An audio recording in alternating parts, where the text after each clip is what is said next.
Hai, apa kabar? Oke, jadi saya tuh pernah baca komen salah satu netizen lupa saya apakah di Facebook, di Instagram, atau di YouTube yang menyatakan kalau HP Oppo itu menarik asal belinya bukan pas awal launching. Dan saya langsung berpikir ya, karena saya tuh udah pernah bikin video serupa tapi untuk Vivo.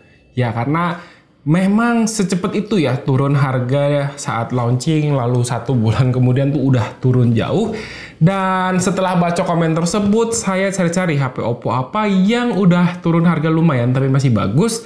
Dan saya nemu ya, ini satu buah smartphone Oppo yang launching di tahun lalu, di Agustus tepatnya, jadi usianya kalau dihitung di Juni ini lebih kurang 10 bulan. Jadi belum 1 tahun ya usia dari smartphone ini, tapi harganya itu udah turun lebih kurang 40%-an. Jadi waktu launching harganya itu di 6 jutaan, dan ini saya beli di harga 3,7 jutaan setelah dipotong diskon. Ya, kalian udah bisa nebak belum kira-kira ini smartphone apa? Yuk langsung aja kita buka.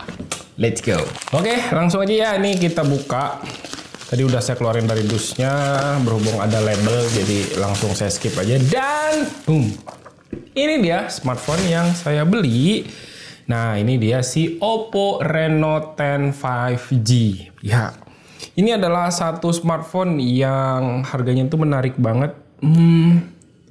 Oh aman, saya pikir ini udah sobek, tapi nanti di make sure ya. Ini harganya menarik banget ya, karena waktu launching kan harganya di 6 juta ya. Oppo Reno ini seingat saya ada 3 kakak beradik, ada 3 saudara. Oppo Reno 10 5G, Oppo Reno 10 Pro 5G, dan Oppo Reno 10 Pro Plus ya, kalau nggak salah saya lupa. Dan variannya adalah nih 8256. So langsung aja yuk kita buka. Ini unitnya sih kata dari penjualnya baru ya. Nanti bakal saya tes juga untuk periksa si garansinya. Ini saya mau lihat apakah benar belum terbuka. Oh ya benar ya. Masih aman segelnya sih. Saya juga baru tahu ya kalau segelnya Oppo. Seingat saya sudah lama sih nggak unboxing HP Oppo. Lama nggak dapat kerjaan juga dari Oppo. Buat orang Oppo yang nonton ini boleh lah ya. Kontak-kontak aja, emailnya ada di deskripsi. Oppo Reno ini keluarnya 6 bulan sekali atau setahun 2 kali. Jadi makanya secara harga dia bakal cepet banget turun. So yang komentar, netizen yang komentar kalau beli HP Oppo itu jangan saat launching sih ada benarnya. Mengingat emang terlalu cepat keluarnya, jadi harganya ya bakal cepat turun juga. Alright, ini di atas ada apa? Ada casing yang bening, lalu ada SIM tray ejector, lalu si smartphone-nya Oppo Reno 10 5G, lalu ada charger yang gede banget. Ini untuk kapasitas chargernya adalah sebesar 67 watt, kenceng ya. Lalu ada kabel ya, seperti biasa USB-A to USB-C sih kalau Oppo. Dia bukan pakai yang power delivery. Dan udah ini aja. Kalau kita lihat si smartphone-nya di bagian depan ini ada beberapa key selling point-nya. Ada ultra clear portrait camera system, 32 megapiksel telephoto. Mantap ya, dia punya lensa telephoto. Ini yang bikin saya tertarik. Karena di harga 3 jutaan kita udah dapat smartphone yang punya lensa telephoto. Itu kan gokil. Sejauh ini, koreksi ya kalau saya salah, belum ada selain HP ini yang 3 jutaan udah telephoto. Termurah lainnya itu Realme 12 Pro Plus, itu kan sekitar 4-5 jutaan. 67 watt super fast charging, 5000 mAh large battery. Dan langsung aja ya, ini saya buka. Oke, nah ini dia di bagian belakang. Untuk warnanya ini sih varian warna biru. Cuman kalau digerak-gerakin gini dia akan ada perubahan warna jadi warna ungu dan juga sedikit ada kayak silvernya gitu.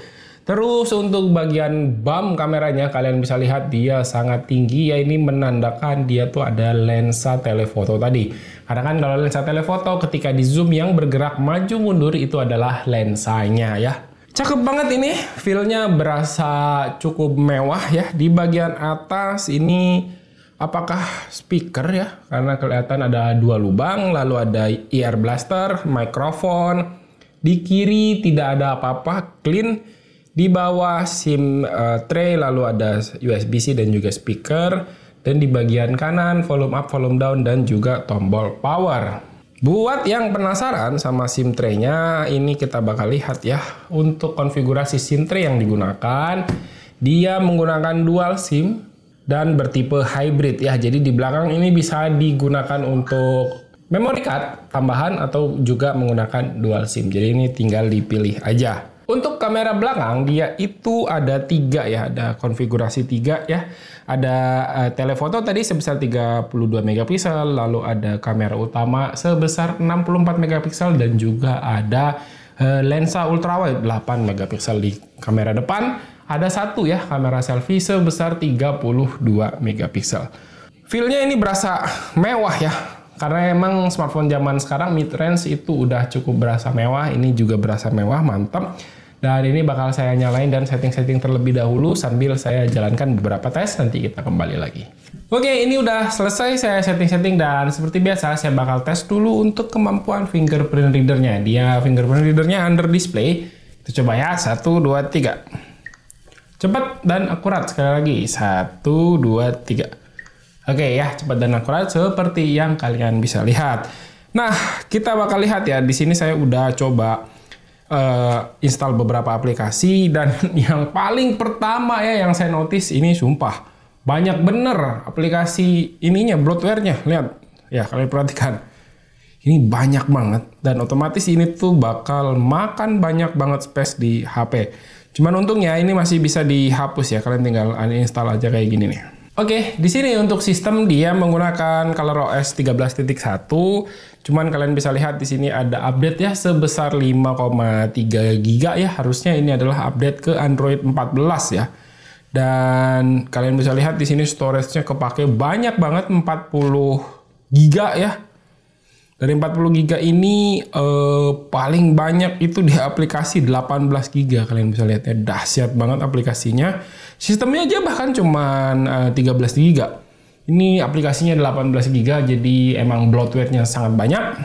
Lalu kita bakal lihat ya untuk spesifikasi lengkapnya dari HP ini. Nah, di sini kita bisa lihat untuk Oppo Reno 10 5G menggunakan memorinya UFS, 8 GB RAM-nya LPDDR4X. SoC Dimensity 7050 ini ya kelas yang sedang-sedang aja lah, nggak terlalu kenceng dan juga nggak terlalu lambat ya. Dan manufacture processingnya di 6 nanometer, sistemnya ini Android 13 seperti yang tadi udah diinformasikan. Lalu untuk screen dia 1080 Full HD dan udah support 120 Hz tentunya. Terus dia juga udah SDR10, jadi harusnya ini secara kualitas visual mantep banget. Ya, ini untuk memori udah diinfokan juga. Nah, untuk kamera di sini kalian bisa lihat dia ada triple kamera ya, 64 megapiksel, 32 dan 8. 64 kamera utama, 32 telefoto dan 8 megapiksel untuk ultra wide. Sementara untuk selfie-nya itu sebesar 32 megapiksel. Untuk baterai dia 5000 mAh ya dengan fast charging 67 Watt tadi. Oke, di sini saya juga udah install Antutu benchmark dan kita bakal lihat untuk hasilnya. Untuk skor Antutunya di kisaran 529.000. Kalian bisa lihat ya di sini untuk skornya dan bisa dibilang angka ini mirip-mirip dengan Exynos 1380 ya. Kurang lebih atau 1480, kurang lebih lah segitu performanya. Dan dari segi CPU, GPU yang paling kenceng dia ada di CPU-nya ya. Untuk GPU-nya dia tidak terlalu kenceng ya, seperti biasa sih kalau emang kalau si Dimensity atau MediaTek itu seperti itu kurang lebih. Terus untuk storage test-nya ini mendapatkan di 38.000 dia UFS ya, ini udah pasti UFS 2.2 ya harusnya. Terus untuk multitouch saya bakal coba ya. Multitouch dia harusnya sih bisa sampai 10. 9, nggak nyampe 10 ya. Nggak nyampe 10. Oh, 10 ya. Ini untuk multitouch-nya bisa dilihat sampai dengan 10. Terus coba kita lihat untuk interface dari kameranya seperti apa. Nah, di sini untuk kamera di menu utama ya, dia ada 1, 2, dan 5 ya. Jadi ini bagian atas adalah kamera utama nih kalau ditutupin. Terus kamera telefotonya yang ini harusnya. Ya benar ya, kamera telefotonya yang sebelah kiri. Lalu yang sebelah kanan harusnya adalah yang ultra wide. Terus untuk telefotonya sendiri kalau di zoom ini bisa sampai 20 kali. Lumayan. Cuman dia telefotonya untuk optical telefotonya itu adalah 2 kali lensa, 2 kali optical zoom. Dan untuk video, perekaman video kita bakal lihat. Di sini resolusi maksimal adalah di 4K dan 30 fps sepertinya ya, 4K 30 fps. Kalau dipindahin ke 60 fps otomatis akan pindah ke 1080. Dan kalau di sini dinyalakan untuk ultra steady-nya, dia akan pindah ke 1080 60 fps. Lalu untuk kamera depan, video perekaman maksimal ada di 1080 dan tidak ada settingan, harusnya adalah 1080 30 fps ya. Dia juga ada ultra steady-nya, cuman kalau dilihat sekilas kayak gini tuh agak ada jitternya ya, stabilisasinya. Tapi nggak tahu, nanti bakal saya review lah untuk di tahun 2024 kira-kira HP ini masih oke atau enggak. Lalu di bagian more ya, ini ada dual view video, ini cukup kepake ya untuk beberapa scene atau untuk beberapa orang. Lalu untuk mode pro juga dia ada, cukup lengkap ya untuk menunya, ISO, shutter speed, terus bisa ngatur fokus juga, white balance dan lain-lain ya, standar lah ya. Untuk mode pro-nya seperti itu. Ya itu kurang lebih si Oppo Reno 10 ini sambil kalian bisa lihat ya untuk si beberapa sampel foto dari Oppo Reno 10 5G ini. Dan menurut saya sih dengan harga 3 jutaan tampaknya HP ini cukup menarik ya untuk dibeli di tahun ini ya. Dan untuk update OS-nya dia kan Android 13 lalu ke Android 14 satu kali dan maksimal sekali lagi dia ke Android 15. Jadi dia 2 tahun untuk major update dan 1 tahun tambah 1 tahun lagi untuk security patch update. Jadi 2+3 kurang lebih untuk update-nya dari si Oppo Reno 10 5G ini. Nah, seperti ini ya. Dan sebentar lagi si Oppo Reno 10 5G ini akan ada penerusnya Oppo Reno 12. Jadi karena emang cepet banget ya keluarnya si seri Reno ini setahun 2 kali, makanya harganya itu akan cenderung bakal lebih cepet drop. Oke ya, segini dulu untuk video kali ini. Terima kasih buat yang udah nonton. Silahkan like dan share video ini jika menurut kalian video ini bermanfaat. Reni pamit, sampai jumpa di video berikutnya. Bye-bye.